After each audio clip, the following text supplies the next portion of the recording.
loves, welcome back to my channel. So I know that I'm not the only one who has been seeing WowEbony everywhere on YouTube, and a lot of other YouTubers swear by this brand. So I decided to actually get my hands on one of their wigs, and I wanted to do an unboxing slash thought I'd get ready with me. It's just me putting the wig on and showing you guys how I do it without the baby hair. So this is everything that came inside of the wig. I'll have all the details down below for you guys, including the links and everything that I used. And this is what the wig looks like. The hair is super duper soft, and it's just a regular standard wig cap in the inside. It's not a full lace, it's just a lace front.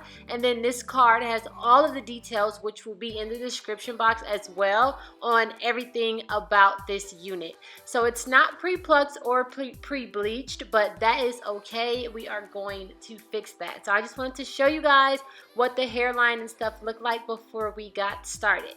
Okay, now to get started, what I like to do is I like to go back like 1.5 inches, maybe 2 inches back when I want to start pre-plucking. I don't know why I always say pre-plucking. When I want to start plucking the wig, and I like to wet it first. So when I wet it, it just kind of slicks all the hairs back and keeps it from flying forward, and it just helps me get a better view. And then to start off, like always, I like to do the pluck a few, skip a few method. I don't know what it's called, but that's literally all you do. You pluck a section and grab like 5, 7, 10 hairs, and then you skip over about 5 or 7, 10 hairs, and then you pluck some more, and you just keep doing that.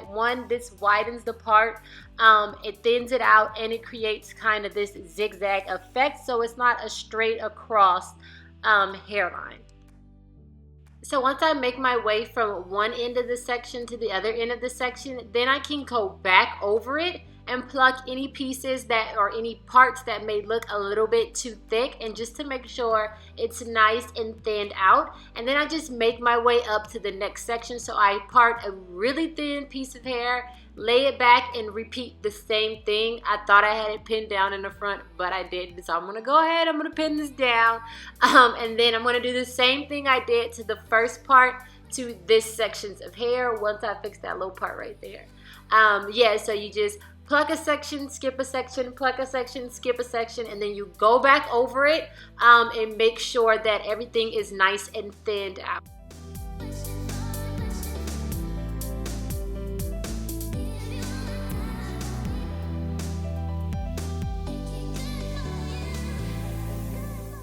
If you haven't subscribed yet, go ahead and click that button down below, and also hit that little bell so you get a notification every time I post a new video.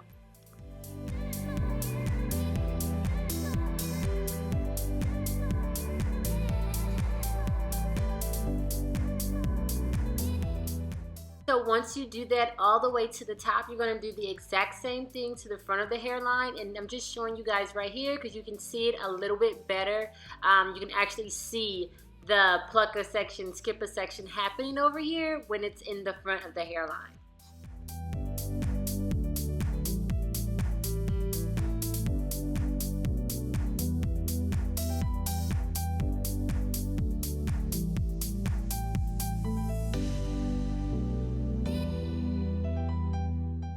So when you pull your next section over the part that you just plucked, you want to make sure that it looks nice and thinned out, kind of have like a gradient effect, like it's fading back.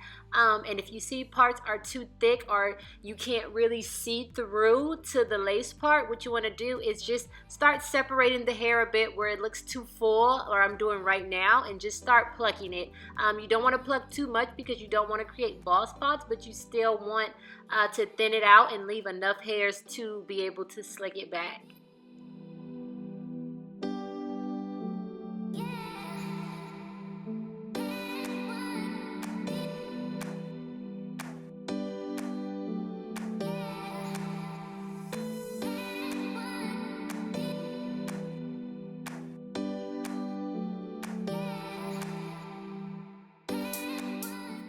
So here's a quick before and after. This is the side I plucked, and then this is what it started off looking like. So if your unit started off really thick and dense like this one did, then this is probably the amount of hair that you would have. So do not get nervous if it looks like a lot, because there are tons and tons of pieces of hair on this wig. Of course, creating a part is totally optional, but you guys know I love my parts. So I'm going to go ahead and do a middle part. I'm going to take my water and spritz it down a little bit just so I can see my part a little bit better, and it kind of molds the hair to fold the way, or not fold, to fall the way that I want it to lay. And then you're going to go ahead and you're going to thin this part out the most. So the beginning where your part is going to start, you want to make that the thinnest, but not bald. You just want to make it see-through, if that makes sense. And then I'm going to go ahead and I'm going to widen the actual part a little bit, not too wide, but I'm going to kind of create again like a fading effect to where it starts off wider and then it thins out as I get further back, because I don't want it too bald.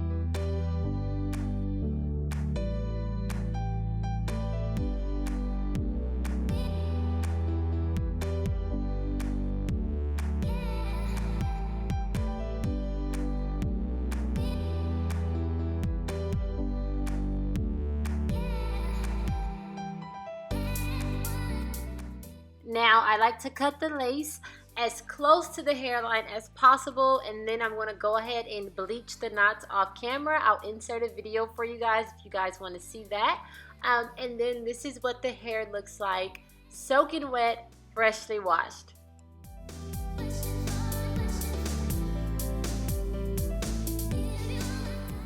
Now for the application, you guys know I am good for only laying down the front of my wig, and that's exactly what I'm going to do here today. So I already used the Got To Be Glue Free Spray to attach my wig cap onto my forehead. If you guys want to see a detailed method on this, I also have a video for you guys that I will link. Then I'm just going to go ahead and darken up my wig cap with my powdered foundation, and then I'm going to use the Got To Be Glue, not the Got To Be Glue, this is Gorilla Snot. I'm going to use the Gorilla Snot to tack this down, and I'm going to add a little bit of the free spray on top of this, blow dry it until it's tacky, and then go ahead and stick the wig down on top of that.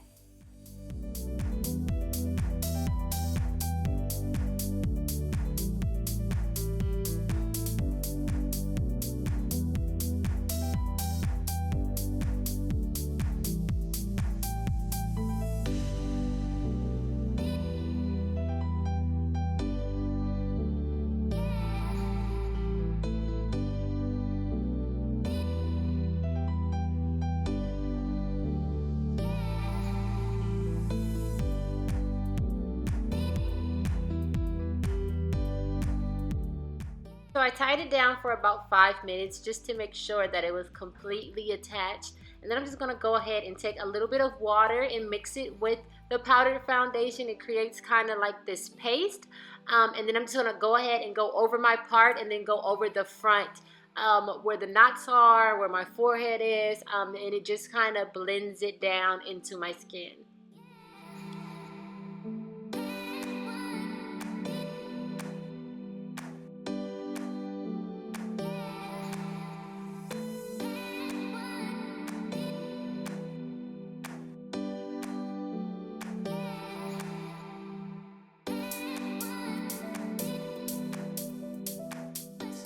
Now it's time to style it. So because I blow dried it out a bit, it still has a few of the crinkles in it because I did not take my time. I just wanted it dry. So I'm just going to go ahead and take my favorite flat irons from the Vanity Planet. I'll link these down below with the coupon code for them as well. And I'm just going to just really messily go over pieces of the hair to get some of the waves or crinkles out, because I still want it to be a little bit full and thick.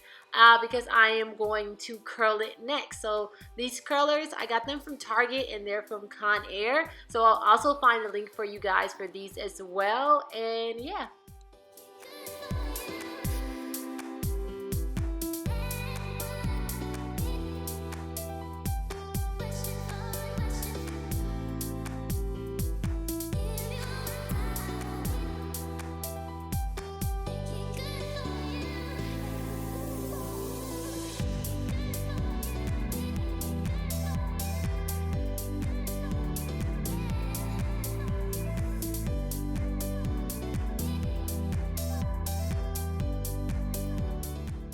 so now that my whole head is fully curled, I'm just going to take this flexible holding spray from Garnier Fructis. Even though I always say that I hate holding spray, but this one doesn't leave my hair like sticky or crunchy, so I don't mind it. And then I'm just going to rake through my curls with my fingers. And then I'm going to go ahead and take a little bit of my Lovely Bees Edge Control and just slick back the front of the hair a little bit, just so it's not falling too forward, if that makes sense.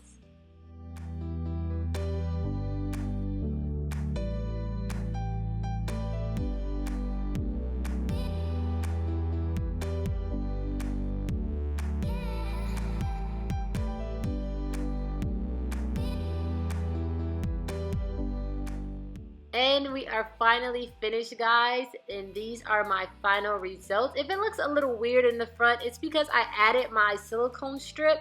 If you guys haven't seen that video, I'll leave that down below as well, but I think it's getting a little dirty. I don't know if I need to wash this one or throw it away and buy some more because I ran out. But yeah, I love you guys. I hope you guys enjoyed this video, and I will see you in my next one.